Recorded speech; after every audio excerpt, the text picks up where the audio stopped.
his first lap compromise, because down into this braking zone of the final corner, he's had to compromise the entry, and no doubt that's going to compromise the exit. And as we mentioned earlier, that final corner crucial here with this long straightaway. Of course, like most straightaways, it's got a kink in it, but it's not until you get down into the braking zone for the Andretti hairpin that you can effectively reset.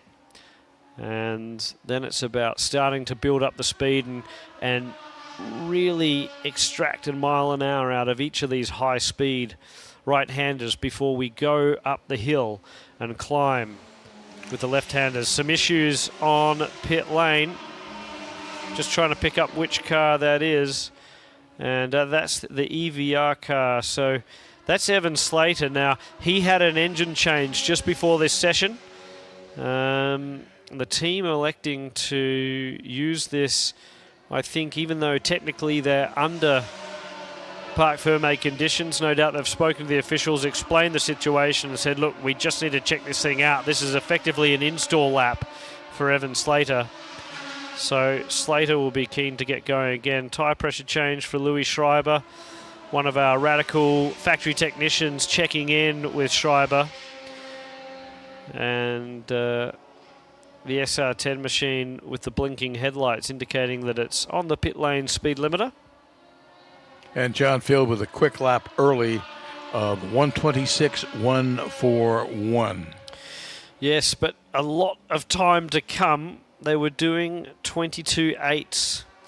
So if you think of, well, that's over 3 seconds of pace that they'll find throughout this session. And again, that will come with the Hankook tyres. D'Orlando, very quick on his outlaps. He's done a 1:25.6 on his first flyer in a 1500, as Chip Romer sets a slightly more indicative time, a 1:23.9. But these times are going to tumble. As we mentioned, it could be very important to get something in the bag if we go red here. The moment it's green and no signs of any issues around this racetrack. So we're back on board with McGovern, and you can see here traffic again in front of him, and this is what, it's fantastic to get these shots from inside the car as he lines it up and down through the corkscrew. You've got a trio going through there that are pretty much stuck together. This next corner he was mentioning just at lunchtime in the hospitality suite was the real gritty corner. That left-hander after the corkscrew said he's never worked so hard in his life, really pushing against the steering wheel as the car's loaded up with all the downforce, and then have to be ultra patient. He's used all the track and a little bit more. The exit of the final corner, getting a maximum speed down this front straightaway. Of course, these cars do have a little bit of aero. You can certainly get a tow, so it can be a good thing to get into the slipstream of the car ahead. You just don't want to get caught out. Red flag. Right, and that's what we were mentioning. So it's a red flag on the circuit. We're not quite sure where that's happened. We might pick it up from Blake's perspective wherever that car's gone off. But at the moment, Chip Romer's sitting pretty, a 1:25.7, and that's what we were talking about. If this is now an elongated red flag, could that be it? Could that be the opportunity that Chip needs? He's put in the burner early, and John Field is left sitting second fastest, really the first time that's happened this weekend. So you can see there the car just on the exit of turn 6. We just picked it up, and that's in the gravel trap there. So race control doing the right thing. It's always a challenge as in front of the commentary box, Spencer Schmidt's come in, the team checking the tyre pressures, but all the cars are going to trundle down the pit lane.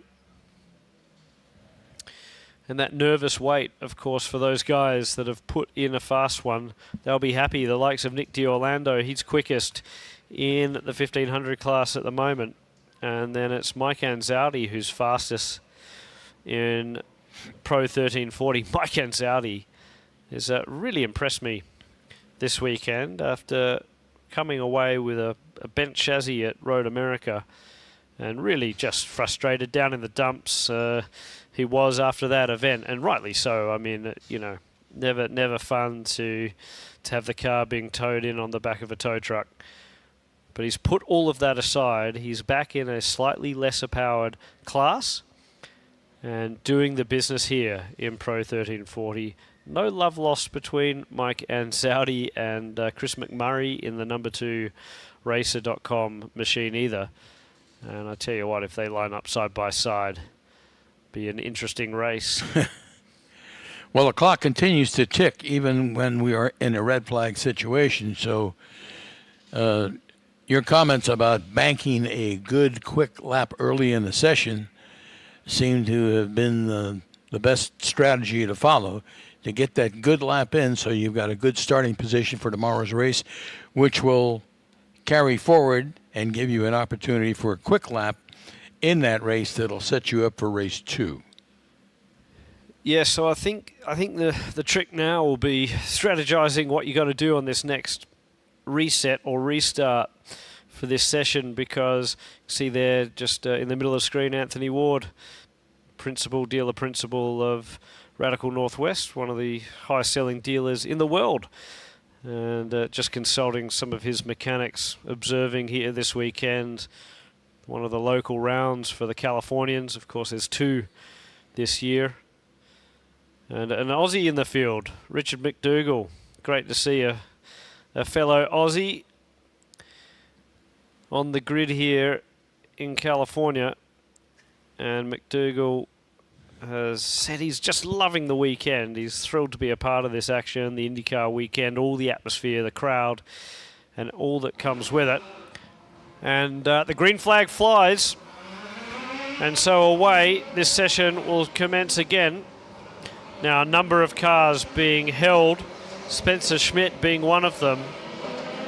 And I think that's a pretty good strategy, because whilst everyone else rolls out of pit lane and is going to effectively get caught up in all that commotion, if you can time this, and it's going to feel like eternity, but for Spencer and the 111 of Louis Schreiber, those guys that are staying in pit lane, if they can just hold for about 60 seconds or so, they're going to get some clean air, and they might be able to put in a quick one whilst everyone else is jostling for position. So Spencer Schmidt is about to roll out of pit lane. There he goes. So we'll see what he can do.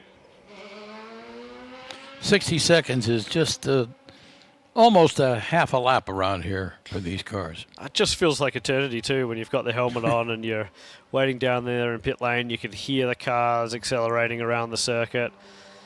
And it really... Steve Jenks has gone out there in the 68, so he's also been held back by Group A Racing. Jordan Missig's another one that's just trundling through on the pit lane speed limiter at the moment, as is Nick D'Orlando. So Graham Rahal Performance just electing to keep their drivers hung back a little bit. As you can see there, the gaggle of cars coming through turn 9, turn 10. And drivers starting another flyer. But that's the traffic, then that's what everyone's dealing with. And I think there's going to be a few drivers that will kick themselves after this session because they haven't found the space that they need just to put in a clean lap. Of course, racing people in qualifying is not what qualifying is all about. And back on board we go with Blake McGovern, who you can see was jostling with someone as he started this lap. He's got some clean air here. He takes quite a different line into turn 2, does Blake. To a couple of the cars around him, certainly. And then again, using all the exit through the double right-handers of 3 and 4. And then coming up to this ever so crucial left-hander as they climb the hill here at WeatherTech Raceway. He appears to be catching the traffic in front of him. Yeah, a little bit of runoff added to WeatherTech Raceway after the repave, and it's certainly allowed for drivers to find the circuit a little bit more. In fact, we could just see a spin, and that's around turn 9. So a car spinning in reaction there as well. And that's a pretty dicey place to have a car spun around on the apex of turn 9. Pretty sure that was the 158 of Mike Ellis. Not sure who spun in reaction, but that's going to catch a couple of people out as well. So Clint Field now goes to the top of the charts, a 123.4. John Field joining him on the provisional front row, a 123.6, so it's very, very close in the Platinum class. D'Orlando sets the pace again in Pro 1500. 125.6, that's a tremendous time for him. So far, his teammate hasn't come close. Jordan Missig with some work to do. Evan Slater, impressive. Car 35, absolutely flying around there, and that's after the engine change. Blew a clutch from launching the car too hard. The clutch just grenaded itself in the second practice session. The team doing a good job. And he's third quickest because Jordan Missig has just gone to the top of the charts in Pro 1500, a 125 flat for Missig. He's 6/10 ahead, or 6/10 clear of D'Orlando and Slater. So Slater with a bit between his teeth, but not as much as Jordan Missig, the young man who made his debut just a couple of weekends ago in Indy Next at the Indianapolis Road Course. Backed that up with another drive at Road America, who's pulling double duty in the Radicals and in Indy Next.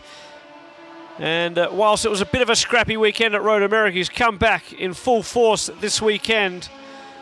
Fastest in Pro 1500 as we again ride on board, if you're following along on the live stream, with the McGoverns. And McGovern Sr. just rocketed up a little bit, but it's Blake McGovern who sits 14th quickest overall. And we're just looking here to see where that plays out by the classes. But I think it might mean that Blake McGovern's actually quickest in Pro 1340. Just double check that and refresh the timing. Clint Field has just gone quicker too. As D'Orlando now rockets up the chart. Third quickest overall, Nick D'Orlando. Unbelievable job from the youngster, a 123.8. And that's exceptionally quick. Evan Slater's gone quick too, so Jordan Missig, who'd found himself on the provisional pole, is now third quickest in Pro 1500 with Slater ahead, and D'Orlando absolutely flying around this racetrack, a 123.8 from the Pro 1500 driver. Those lap times, that's fast enough to be right in the mix of the top Platinum class drivers. Chris McMurray has now taken over the top spot in Pro 1340. He's on the provisional pole. Louis Schreiber sits in pit lane, has been told to go by Tom Gladys, team principal of EVR, or team manager rather, of EVR. And a number of British fellows making up that team under Mike Eli.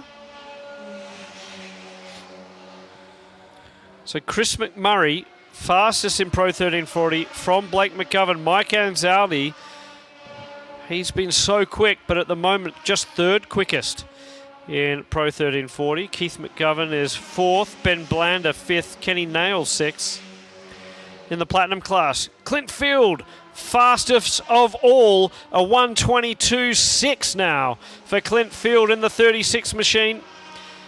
As we ride on board Blake McGovern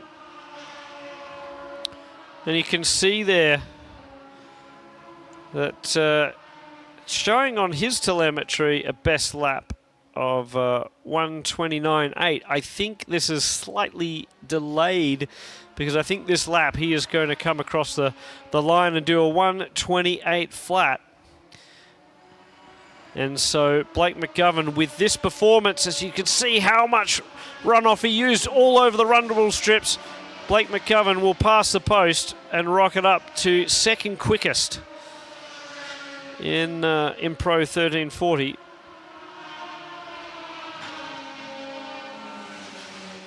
Oh, we've had a spin at the exit of turn 9.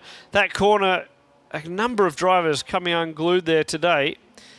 And with 6 minutes remaining, that car looks beached. No. Oh, it's moved a little bit. If he can't get it out of there, it's going to be a red flag because he's in an impact area. So if you're around this racetrack, we've just worked out one of the places to go and watch. And that's somewhere near the bottom of the corkscrew in turn 9. Always a good place to watch high downforce cars coming through. Certainly seen some spins here in the qualifying session. And that car doesn't look like it's going anywhere. You could see the rear wheels initially did get some drive on the gravel. We've got about 6 minutes to go, Tom. Oh, and a car taking avoiding action and into the wall. And that was strange indeed.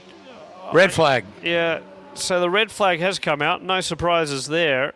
Now, the yellows would have been out at the top of the hill. In fact, I'm sure the yellows were out all the way down the corkscrew. That's one of the Group A cars, I think, that's caught out. It was quite a heavy lick into the wall there. You could see the white car just bounce off. And that's a pretty wide runoff area. There's a lot of room over there, too, but he was carrying so much speed coming down the hill. And then he probably took a line he didn't want to avoid that car that was beached there. Yeah, you can see the driver just elected to go right. Of course, what that meant is that there was going to be, and the checkered flag has actually come out too. So race control deciding that is not going to get cleaned up quick enough. The checker flag is out. The qualifying session has stopped, and that means that Clint Field has put it on the pole in the Platinum class with a 1:22.6. John Field is second quickest. Chip Roma is third quickest in Platinum. But the big news, Jordan Missig, just before that commotion, put in a fast one again in Pro 1500. He's taken the pole position. That puts him 4 points ahead of Nick D'Orlando provisionally. D'Orlando second quickest. Missig finding some pace. A 1:23.5. Evan Slater's third quickest in Pro 1500. What a recovery for him after that engine swap. Great job by EVR Racing. Austin Riley, stellar job for him too. Fourth quickest in Pro 1500. Matt Roma, 6. Arul Venkatesh, one of the locals, 6th fastest. Spencer Schmidt, 7th. So Radical Northwest, 6th and 7th fastest in that class. Corey Nouveau, well, that makes it 6th, 7th and 8th fastest. Steve Jenks was 9th quickest. And in the Pro 1340 class, Chris McMurray, quickest of those guys from Blake McGovern and Mike Anzaldi. That's the top 3 in Pro 1340. Keith McGovern was 4th. There we have it, the unofficial results. So again, outstanding job for Clint Field. The bragging rights at the Field dinner table tonight go to the son, Clint Field. John Field with a little bit of work to do. Jordan Missig, he gets the bragging rights under the Graham Rahal Performance tent. Missig has done the job he needed, and he's so focused on winning that championship. And Chris McMurray, 13th quickest overall, taking the pole position in Pro 1340. That was a shame that we had that late incident, but it certainly is going to make for a good grid in tomorrow's race. There's some guys that perhaps we didn't see the pace, the indicative pace that they really truly have. And I think we will see an exceptional amount of passing as we go green. The safety crews just tending to everyone that's been involved. Well, the two cars that were involved in that incident at the exit of 9, the car that got stricken in the gravel trap, and then I think I'm guessing that was Jack Swiffle in the number 18, who had that quite heavy impact with the wall. The car bounced off, but one of the Group A racing drivers still in the car, and the fantastic safety crews around this circuit just discussing with the driver. He's moving, but just making sure he's okay before they get him out of the car, and that's the right thing to do. As the rest of the field comes around from the pit lane and will come down into the paddock. Well, it's time to go celebrate the pole position winners, the McDonald's pole position winners in the Radical Cup North America Series. The cars are going to come down into the paddock and then corral around the podium area. And leading them in is the 24 of Greg Gorski. That wraps up a pretty big day of action here at Firestone Grand Prix of Monterey. A lot of action with Indy Next and the NTT Indy cars, and of course the Porsche Cup and the Radical Cup. And you've got the first race of the weekend. That'll take place tomorrow morning, and that's a 40-minute event. And of course you've got that pit window stop strategy that throws another wrinkle into the race as well. Yeah, that will be in race 3 on Sunday morning. But as you mentioned, one race tomorrow, another one tomorrow afternoon. It's a busy day here. We're excited. If you're joining us trackside, come on down to the Radical Paddock. Check out these wonderful machines. Meet some of the drivers. Listen to their stories, because a lot of them just wanted to get involved in motorsport later in life and found this series as a fantastic way to join some of these big IndyCar events.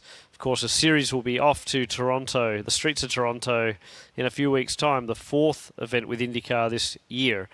And right now, everyone in the paddock just loving WeatherTech Raceway, Laguna Seca, of course, Monterey, Carmel, everything that this area has to offer. So we better get down and celebrate the pole winners. But thank you, Dick. We'll see you tomorrow. Thank you very much. Tom Drewer with Radical Cup,